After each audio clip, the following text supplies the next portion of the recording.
İkinci bab. Tövendikiler, Babildeki əsrdən qaytqan Yahudi sürgünlərinin tizimlikidir. Nebukadnezar padişah burun ulanı əsir qılıb, Babilға palğan idi. Biroq, hazır ular öz yurti Yahudiyaning Yerusalim və başqa joylariga qaytib keldi. Zerubabel, Yeshuva, Nehemiya, Siraya, Riyalaya, Mordekay, Bilşan, Mispar, Bigvay, Rehum və Baanalar ularga yetekçilik qilib qaytarıb keldi. Sürgündün qaytqan İsrail ərlərinin sani tövəndikçe. Parosh cəmiyyətidən 2172 kişi, Şifatiya cəmiyyətidən 372 kişi, Araq cəmiyyətidən 775 kişi, Pahat Moab cəmiyyətidən, yəni Yeshuva və Yoabның evlatları 2812 kişi, Elam cəmiyyətidən 1254 kişi, Zattu cəmiyyətidən 945 kişi, Zakkay cəmiyyətidən 760 kişi, Bani cəmiyyətidən 642 kişi, Beybay cəmiyyətidən 623 kişi, Azgad cəmiyyətidən 1222 kişi, Adoniqam cəmiyyətidən 666 kişi, Bigvay cəmiyyətidən 2056 kişi, Adın cəmiyyətidən 254 kişi, Ater cəmiyyətidən, yəni Xizkiyanın evlatları 98 kişi, Bezay cəmiyyətidən 323 kişi, Yora cəmiyyətidən 112 kişi, Xaşum cəmiyyətidən 223 kişi, Gibbar cəmiyyətidən 95 kişi, Beytləhemliklərdən 123 kişi, Netofalıqlardan 56 kişi, Anatotluqlardan 128 kişi, Azmavetliklərdən 42 kişi, Qiryat Yearim, Kefira və Beərotluqlardan 743 kişi, Rəmah və Gəbalıqlardan 621 kişi, Mikmaslıqlardan 122 kişi, Beytel və Aylıqlardan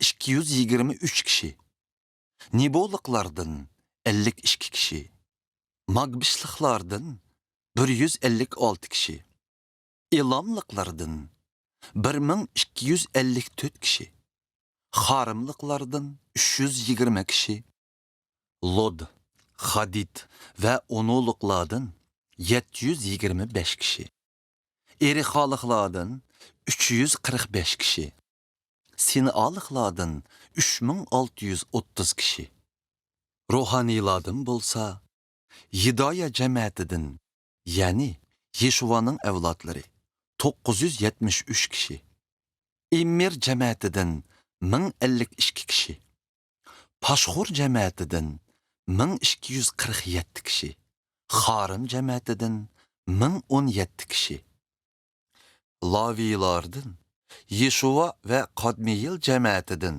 yəni Hodaviya evlatları 74 kişi, İbadətxanı münacatçılarından bolsa, Asaf cəmiyyətiga təvə 128 kişi, İbadətxanı dərvazıvəlləri bolsa, Şallum, Ater, Talmon, Aqub, Xatita və Şobay cəmiyyətləriga təvə 139 kişi, İbadətxanı xizmətkarlarının cəmiyyətidən bolsa, Zixa, Xasufa, Tabbaot, Qeros, Siyaha, Padon, Libana, Xagaba, Aqub, Xagab, Şalmay, Xanan, Giddel, Gahar, Riaya, Rizin, Nikoda, Gazzam, Uzza,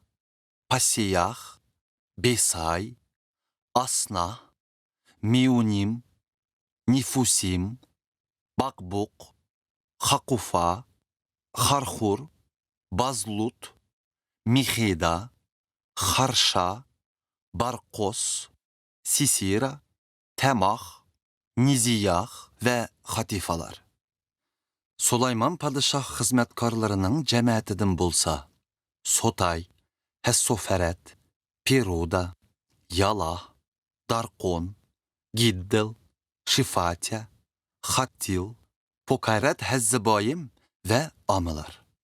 İbadethane hizmetkarları ve Sulayman padişah hizmetkarlarının evlatlarıdan qaytib kelgenlerinin sani cemi 392 kişi. Tel Melah, Tel Harşa, Kirub, Addan ve İmmir degen jaylardan kelgen bir top kişiler özlerinin İsrail evladı ikenligini isbatlayalmadı. Bu kişiler Dilaya, Tobiya ve Nikoda cemaatleriden bulup cemi 652 kişi idi. Habaya, Hakkoz ve Barzılay degen 3 ruhani cemaatimi qaytib kelgen bulup, Barzılay Gilatlık Barzylay'nın bir kızıga öýlenip, onun familisini işletken idi. Bu ruhanilar nesep namlarıdın cemaat namlarını tapalmadı. Şoňa ular napak hisaplanıp, ruhanilar katarıdın orun alalmadı. Yahudilarning başlıqı ularga Urim ve Tummimni işletip, Xudanın iradesini bileleydigan ruhani kelgüçe, Xudaga atalgan yemekliklerinin ruhanilağı tegişlikini, yemeslikini buyurdu. Yahudiyege qaytib kelgenlerinin umumi sani 42.360 kişi boldu. Sanalmay qalğanlardan 7337 ayal hizmetkar, 200 ayal nakşçı ve ulanın 736 at, 245 qeçir, 235 töge ve 6720 işkimi bar idi. Bu sürgünler Perverdigarning Yerusalimdeki ibadetxonasiga yetib kelganda, ba'zi cemaat boshliqlari ibadetxonani asli o'rniga qaytadan bino qilishga xolis hadiyalarni taqdim qildi. Ular imkoniyatning yetishicha jami 61.000 oltin tanga, 3.000 kilo kumush ve 100 qur ruhoniy tonini iona qildi. Ruhanilar, laviylar, munajatçılar, ibadetxona darvozavalari, ibadetxona xizmatkorlari ve bir qism kishilar Yerusalim atrofiga o'ltiraqlashdi. Qolganlar bo'lsa o'z yurtlariga joylashdi.